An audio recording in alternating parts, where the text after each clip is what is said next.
ಆತ್ಮೀಯ ಬಂಧುಗಳೇ, ಶ್ರದ್ಧೆಯ ತಂದೆ ತಾಯಂದ್ರೆ, ನಲ್ಮೆಯ ಸಾಹಿತ್ಯಾಭಿಮಾನಿಗಳೇ, ಈ ಕಾಲದ ವಿಚಾರವಾಗಿ ನಾವು ಅನೇಕ ಮಹಾಮಹಿಮರು ಹೇಳಿರುವಂತಹ ವಿಚಾರವನ್ನು ಕೇಳಿದ್ದೇವೆ. ಕಾಲ ಒಮ್ಮೆ ಇದ್ದ ಹಾಗೆ ಇನ್ನೊಮ್ಮೆ ಇರಲ್ಲ ಅಂತ. ಹಾಗೆ ಕಾಲವನ್ನು ವ್ಯಯ ಮಾಡಬಾರ್ದು, ವ್ಯರ್ಥ ಮಾಡಬಾರ್ದು ಅಂತ. ಅಷ್ಟೇ ಅಲ್ಲದೆ ಕಾಲಾಯ ತಸ್ಮೈ ನಮಃ ಅನ್ನುವಂತಹ ಒಂದು ಸೂಕ್ತಿ ಕೂಡ ನಾವು ಕೇಳೇ ಇದ್ದೇವೆ. ಎಲ್ಲದಕ್ಕೂ ಕೂಡ ಕಾಲ ಪರಿಹಾರವನ್ನು ತಂದುಕೊಡುತ್ತೆ ಅನ್ನೋದು ಕೂಡ ನಮಗೆ ಗೊತ್ತು. ದುಃಖ ಇದ್ದಾಗ ಬರೀ ದುಃಖ ಇರಲ್ಲ, ಸುಖ ಇದ್ದಾಗ ಬರೀ ಸುಖ ಇರಲ್ಲ ಅನ್ನುವಂತಹ ಮಹತ್ವದ ವಿಷಯ ಕೂಡ ನಮಗೆ ಗೊತ್ತಿದೆ. ಕಾಲವೇ ಯಾವುದಕ್ಕೂ ಕೂಡ ಉತ್ತರವನ್ನ ಕೊಡ್ತಾ ಹೋಗುತ್ತೆ ಅಂತ ಹೇಳ್ತಾರೆ. ಕಾಲದ ರೀತಿಯಲ್ಲಿ ನಡ್ಕೊಳ್ಳೋದು, ಕಾಲವನ್ನೇ ಆಧಾರವಾಗಿಟ್ಕೊಂಡು ಬದುಕುವಂಥದ್ದು ನಾವು ಮಾಡ್ತಾ ಬಂದಿರುವಂತಹ ಒಂದು ಜೀವನ ಶೈಲಿ ಆಗೋಗ್ಬಿಟ್ಟಿದೆ. ಈ ಒಂದು ಕಾಲದ ಬಗ್ಗೆ ತುಂಬಾ ಸೊಗಸಾಗಿ ಇಲ್ಲಿ DVG ಅವರು ವಿಚಾರವನ್ನ ಹೇಳ್ತಾ ಹೋಗ್ತಾರೆ. ಈ ಕಗ್ಗದಲ್ಲಿ ಕಾಲದ ಒಂದು ಮಹತ್ವವನ್ನ ಹಾಗೂ ಜೀವನದ ಮಹತ್ವವನ್ನ ಹೇಳುವಂತಹ ಒಂದು ಕೆಲಸವನ್ನ DVG ಅವರು ಇಲ್ಲಿ ಮಾಡಿದ್ದಾರೆ. ಈ 104ನೆಯ ಕಗ್ಗ ಹೀಗಿದೆ.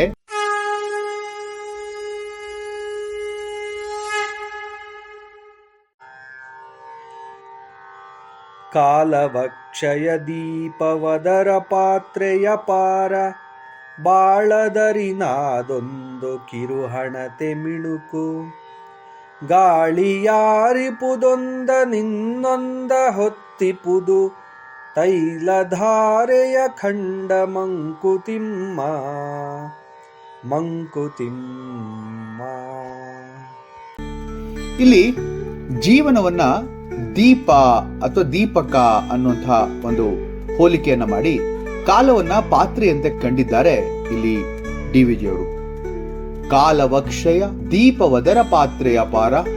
ಕಾಲ ಅಕ್ಷಯ ಅನ್ನುವಂಥದ್ದು ಅಂದ್ರೆ ಕಾಲ ಅನ್ನೋದು ಯಾವತ್ತಿಗೂ ಕೂಡ ನಂದು ಹೋಗದೇ ಇರುವಂತಹ ಒಂದು ದೀಪ ಅಂತ ಅನಿಸ್ಕೊಳ್ಳುತ್ತೆ. ಆದ್ರೆ ಅದು ಇರುವಂತಹ ಪಾತ್ರೆ ಇದೆಯಲ್ಲ, ಅದು ಅಪಾರ. ಅಪಾರ ಅಂದ್ರೆ ತುಂಬಾ ದೊಡ್ಡದು ಅಂತ. ನಿತ್ಯ ಬಿದ್ದು ಹೋಗುವಂತಹ ಕ್ಷಣಗಳನ್ನ ಪಾತ್ರೆಯ ಗೋಡೆಯಲ್ಲಿರುವಂತಹ ಸಣ್ಣ ಈ ಒಂದು ಸೀಳು ಅಥವಾ ವಕ್ಷಯ ಅಂತಾರಲ್ಲ, ಆ ತರದ ಒಂದು ರೀತಿಯಲ್ಲಿ ನಾವು ನೋಡ್ಬೋದು. ಕಾಲ ಎಂಬಂತಹ ಪಾತ್ರೆಯಲ್ಲಿ ಈ ಒಂದು ಜೀವವನ್ನ ಇಟ್ಟಿರುವಂತಹ ನಾವುಗಳು ಅದು ಕ್ಷಣ ಕ್ಷಣವೂ ಕೂಡ ತೆಳಗಾಗ್ತಾ ಹೋಗ್ತಾ ಇರೋದನ್ನ, ಒಮ್ಮೆ ಆರಿ ಹೋಗೋದನ್ನ ನಾವು ಅನುಭವಿಸ್ತಾ ಹೋಗ್ತೀವಿ. ಅಂದ್ರೆ ಯಾವುದು ಕೂಡ ಈ ಒಂದು ಜಗತ್ತಿನಲ್ಲಿ ಶಾಶ್ವತ ಅಲ್ಲ ಅನ್ನುವಂಥ ಮಾತು. ಒಂದು ಸಂಸ್ಕೃತ ವಾಣಿ ಇದೆ, ಕ್ಷಣೇನ ಕ್ಷಣೇನ ಗಚ್ಚತಿ ಆಯುಹು ಅಂತ ಹೇಳಿ. ಅಂದ್ರೆ life goes away moment by moment ಅನ್ನೋಂಥದ್ದು ಎಷ್ಟು ಸರಿ ಅಲ್ವಾ? ಆದ್ರೆ ನಾವು ಅದನ್ನ ಅರ್ಥನೇ ಮಾಡ್ಕೊಳ್ಳಲ್ಲ.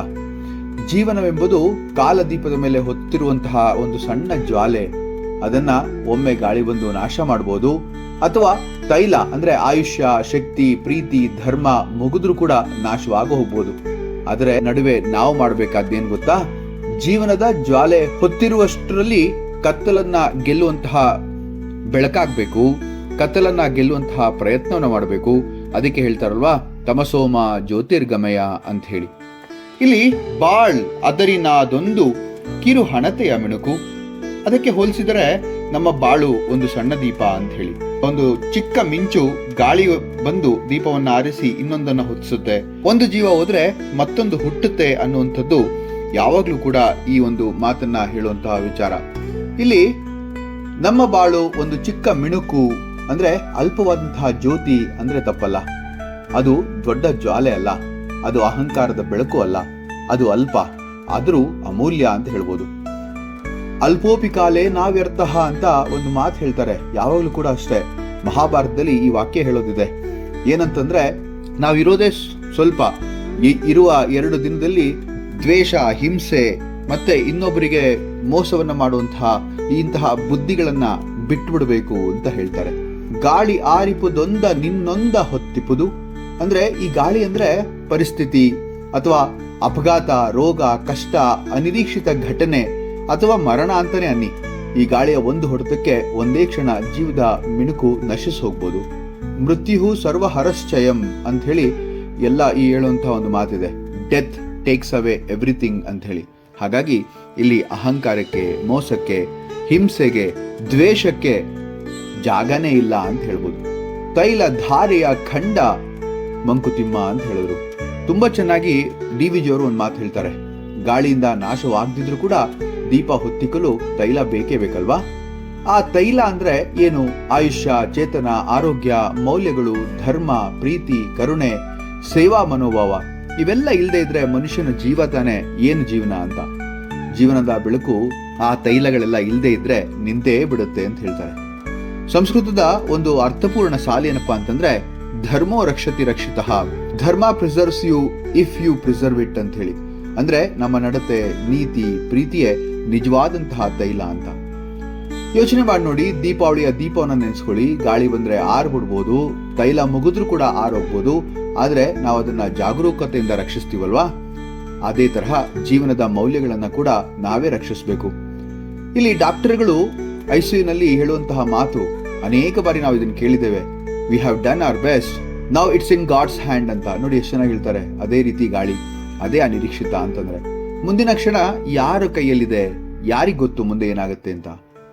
ಇಲ್ಲಿ ಜ್ಞಾನದ ದೀಪ ಅನ್ನುವಂತಹ ಒಂದು ಜೀವನವನ್ನ ನಾವು ಯಾವಾಗ್ಲೂ ಕೂಡ ಸಣ್ಣದಾದ್ರೂ ಕೂಡ ತುಂಬಾ ಪ್ರಜ್ವಲಿತವಾಗಿ ಇದ್ದು 4 ಜನಕ್ಕೆ ಬೆಳಕನ್ನ ಕೊಟ್ಟು ಹೋಗುವಂತಹ ಆ ಹಣತೆ ಆಗ್ಬೇಕು ಅಂತ DVG ಅವರ ಆಶಯ. ಒಬ್ಬ ಗುರು ಅವರ ಬಳಿ ಇರುವ ಒಂದು ಚಿಕ್ಕ ಜ್ಞಾನ ಜ್ಯೋತಿ ಅನೇಕ ಮಕ್ಕಳ ಕತ್ತಲೆಯನ್ನ ದೂರ ಮಾಡುತ್ತಲ್ವಾ? ಅದಕ್ಕೋಸ್ಕರ ಮಿಣುಕು ಸಣ್ಣದಾದ್ರೂ ಶಕ್ತಿ ದೊಡ್ಡದು ಅಂತ ಹೇಳೋದು. ಈ ಪದ್ಯದ ಜೀವಸಾರ ಅತೀ ಮಾರ್ಮಿಕ, ಹಾಗೆ ನೀತಿಪರ ಅಂತ ಹೇಳ್ಬೋದು. ಜೀವನ ನೋಡಿ ಕ್ಷಣಿಕ, ಗಾಳಿ ಅಸ್ಥಿರತೆ, ತೈಲ ಮೌಲ್ಯಗಳು, ಬೆಳಕು ಅಂದ್ರೆ ಧರ್ಮ, ಪ್ರೀತಿ, ಕರುಣೆ, ಜ್ಞಾನ. ಜೀವನ ಅಷ್ಟರ ಮಟ್ಟಿಗೆ ಅಲ್ಪವಾದ್ರೂ ಆ ಅಲ್ಪ ಬೆಳಕಿನಿಂದ ನಾವು ಲೋಕಕ್ಕೆ ಅರ್ಥವನ್ನ ಕೊಡಬೇಕು, ಬೆಳಕನ್ನ ಕೊಡಬೇಕು ಅಂತ ಹೇಳ್ತಾರೆ. ತಮಸೋಮ ಜ್ಯೋತಿರ್ಗಮಯ ಅಂತ ಹೇಳುವಂತಹ ಉಪನಿಷತ್ತಿನ ವಾಕ್ಯದಲ್ಲಿ ನಾವು ಅರ್ಥ ಮಾಡ್ಕೋಬೇಕಾದ್ದೇನಪ್ಪಾ ಅಂದ್ರೆ, ನಾವು ಕತ್ತಲೆಯಿಂದ ಬೆಳಕಿನ ಕಡೆಗೆ ಹೋಗ್ಬೇಕು ಅಂತ ಹೇಳಿ. ಬೆಳಗಾಗೋದು ಕಷ್ಟವಲ್ಲ, ಬೆಳಕು ಎಷ್ಟು ಹೊತ್ತಿರುತ್ತದೆ ಅನ್ನೋದೇ ಮುಖ್ಯ ಅನ್ನುವಂಥದ್ದು ಈ ಒಂದು ಕಗ್ಗದ ಪೂರ್ಣ ಸಾರಾಂಶ ಅಂತ ಹೇಳ್ಬೋದು.